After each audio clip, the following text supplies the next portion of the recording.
Hello everyone.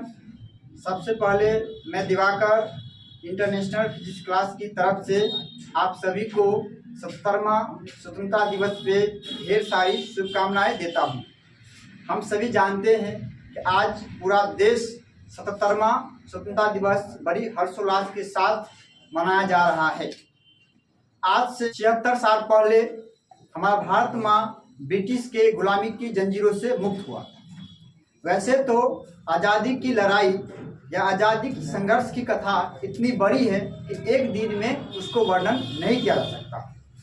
76 साल पहले हमारा भारत ब्रिटिश का गुलामी की जंजीरों में जकड़ा हुआ था। 76 वर्ष पूर्व हमारा देश ब्रिटिश के गुलामी की जंजीरों में जकड़ा हुआ था। वैसे तो ब्रिटिश हमारे देश में व्यापार करने के लिए आया था।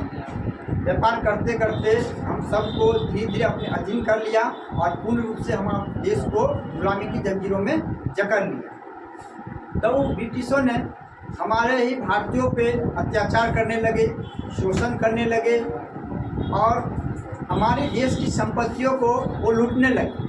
तब जाके हम भारतीयों ने उसके खिलाफ आवाज़ उठाया, कई आंदोलन किए, लड़ाई किए, तब जाके हमें 15 अगस्त 1947 को पूर्ण रूप से हम आज़ाद हुए। हम ये सभी जानते हैं, लेकिन हमें ये समझना होगा कि इतना विशाल देश, इतनी बड़ी आबादी को एक चंद अंग्रेजों ने गुलाम बना के रखा। एक दिन नहीं बल्कि 200 सालों तक। इसके पीछे क्या रीजन है? उसका एक रीजन है जो ब्रिटिश का सिद्धांत था, डिवाइड एंड रूल, फूट डालो और शासन करो। उन्होंने क्या क्या हमारे देश के भारतीयों के बीचों में ही धर्म के आधार पे एक दूसरे को लड़ाया। हम लोग लड़ते चले गए। जाति के आधार पे हम लोग को विभेद किया गया, ये कह के ये छोटा जाति है, ये बड़ा जाति है। जबकि हम जानते हैं कि इंसान कर्म से बड़ा होता है, न कि जाति। तो हम लोगों ने, भारतीयों ने ही अपने छोटे जाति को, लोगों को शिक्षा से वंचित किया,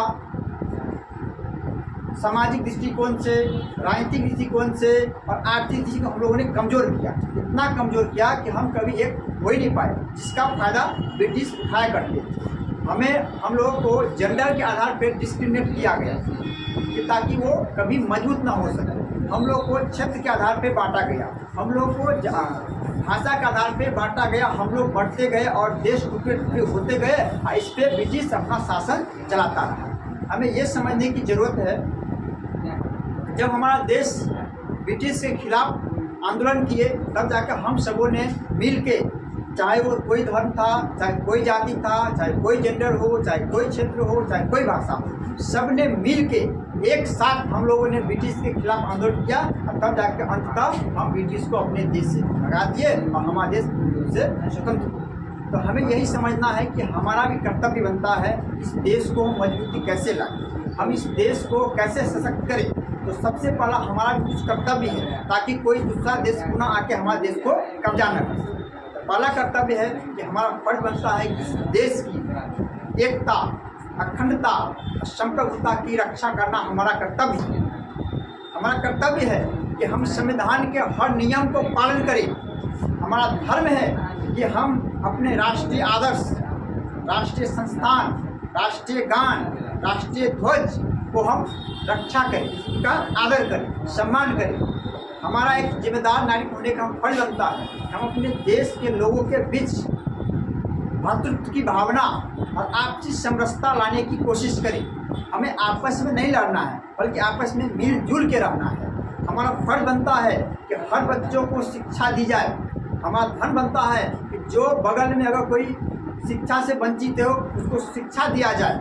अब सरकार से भी अनुरोध करना चाहूँगा कि वो समावेशी विकास पे ज़्यादा फोकस करें। समावेशी विकास का मतलब वो यही कहना चाहूँगा कि हमें अगर देश को विकास करना है तो हमें समावेशी विकास पे ध्यान देना होगा। समावेशी विकास का मतलब होता है कि अमीरी गरीबी के बीच को, खाई को कम करना ही समावेशी विकास है।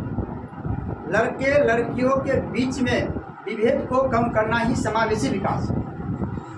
शहरी और ग्रामीण के बीच के विकास को कम करना ही समावेशी विकास है। इस पर हमें ध्यान देना चाहिए, तब जाके हमारा देश सशक्त होगा, मजबूत होगा और एक पावरफुल देश बनेगा।